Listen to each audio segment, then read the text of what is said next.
நான் இந்த மதுவை எதிர்த்து பிரச்சாரம் செய்துதான் உவரியிலே இருந்து மதுரைக்கும், கோவளத்திலே இருந்து மறைமலை நகருக்கும், பொள்ளாச்சியிலே இருந்து ஈரோட்டுக்கும் ஆயிரக்கணக்கான தோழர்களோடு நடைபயணமாக சென்றபோது அரசியல் பேசாமல்,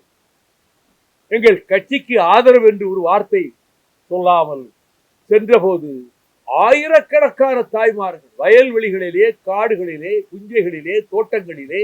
வேலை பார்த்து கொண்டிருக்கக்கூடிய தாய்மார்கள் மண்டையை பிளக்கிற வெயில் வேளையில் மணிக்கணக்காக வந்து அந்த சாலை ஓரத்திலே காத்திருந்து, ஐயா எப்படியாவது இந்த டாஸ்மாக் கடை, ஒயின் ஷாப், மதுக்கடைகளை ஒழிச்சிருங்க ஐயா, எங்க பொம்பளை பிள்ளைகளை வீட்டில் விட்டுட்டு நாங்க பத்திரமா இருக்க முடியல, வேலைக்கு வந்தா பிள்ளை பள்ளிக்கூடத்துக்கு காலேஜுக்கு போறதுக்கு நாங்க பயப்படுறோம், எந்த நேரம் என்ன நடக்குமோன்னு தெரியல என்று